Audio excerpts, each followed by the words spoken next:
William James once suggested, as a useful exercise for young idealists, a consideration of the changes which would be worked in our ordinary life if the various branches of our receiving instruments exchanged duties. If, for instance, we heard all colors and saw all sounds. Such a remark throws a sudden light on the strange and apparently insane statement of the visionary Saint Martin, quote, "I heard flowers that sounded, and I saw notes that shone."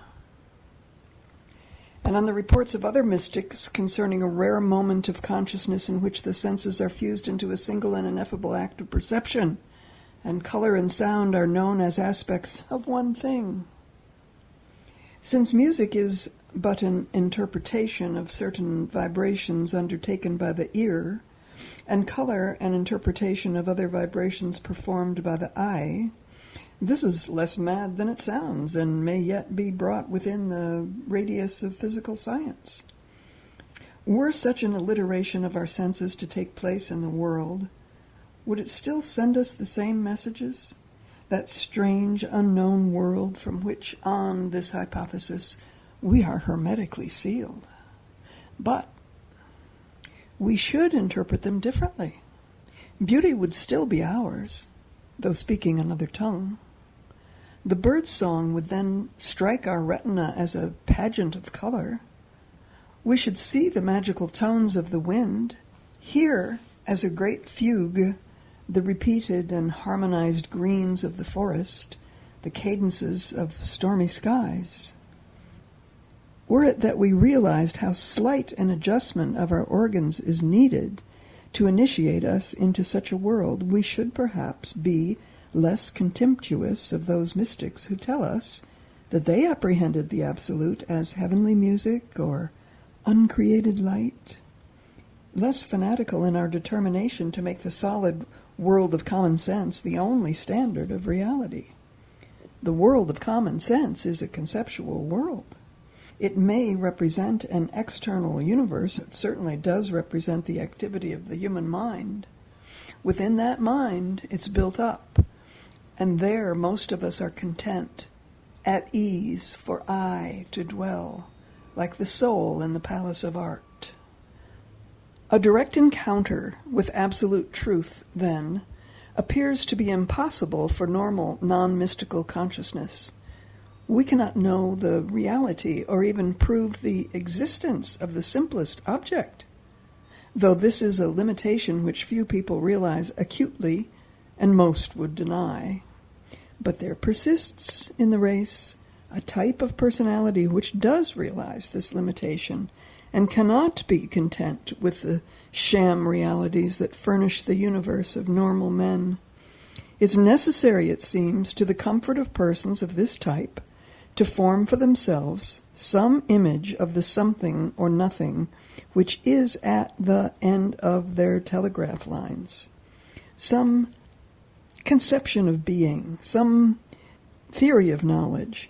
They are tormented by the unknowable. They ache for first principles, demand some sort of background to the shadow show of things.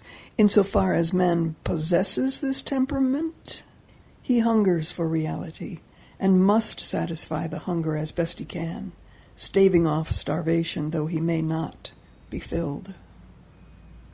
It's doubtful whether any two selves have offered themselves exactly the same image of the truth outside their gates.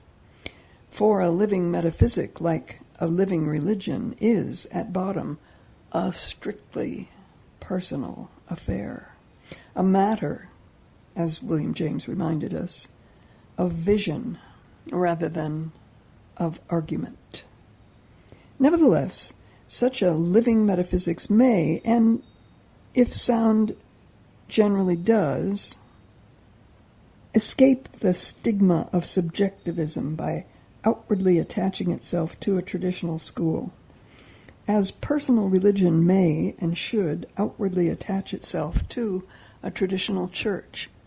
Let us then consider shortly the results arrived at by these traditional schools. The three classic theories concerning the nature of reality. 1, 2, 3. In them we see crystallized the best that the human intellect left to itself has been able to achieve. 1.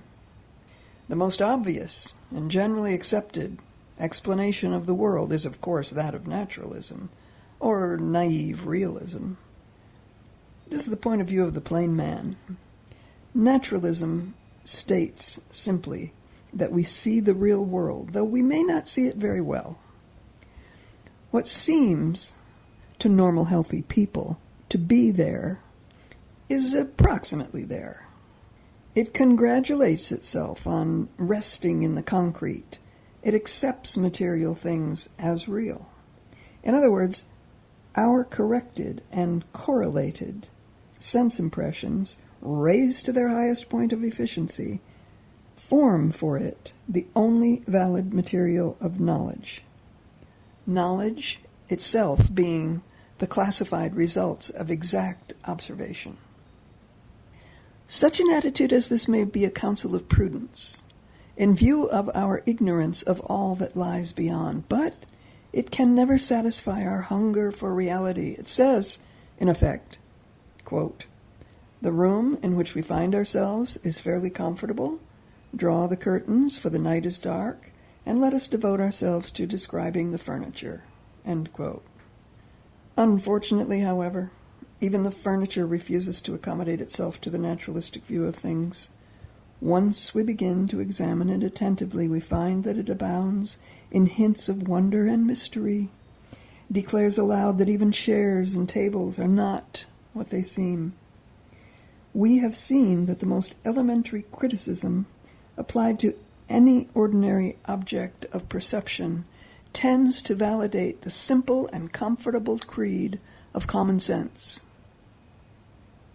That not merely faith, but gross credulity is needed by the mind, which would accept the apparent as real.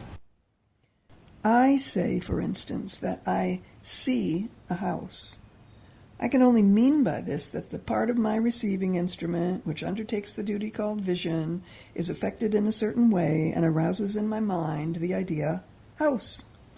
The idea house is now treated by me as a real house, and my further observations will be an unfolding, enriching, and defining of this image. But what the external reality is, which evoked the image that I call house, I do not know, and never can know.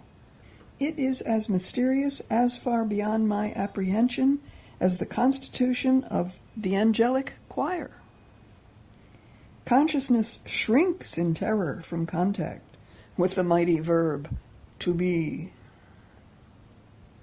I may, of course, call in one sense to collaborate, as we trustfully say, the evidence of the other, may approach the house and touch it, and then the nerves of my hands will be affected by a sensation which I translate as hardness and solidity, the eye by a peculiar and wholly incomprehensible sensation called redness, and from these purely personal changes, my mind constructs and externalizes an idea which it calls red bricks. Science herself, however, if she be asked to verify the reality of these perceptions, at once declares that, though the material world be real, the ideas of solidity and color are but a hallucination. They belong to the human animal, not to the physical universe, pertain to accidents, not substance, as scholastic philosophy would say. The red brick, says science, is a mere convention. In reality, that bit, like all other bits of the universe, consists, so far as I know at present, of innumerable atoms whirling and dancing one about the other. It's no more solid than a snowstorm. Were you to eat of Alice in Wonderland's mushroom and shrink to the dimensions of the infra-world, each atom with its electrons might seem to you a solar system, and the red brick itself a universe. Moreover, these atoms themselves elude me as I try to grasp them. They're only manifestations of something else. Could I track matter to its lair, I might conceivably discover that it has no extension, and become an idealist in spite of myself.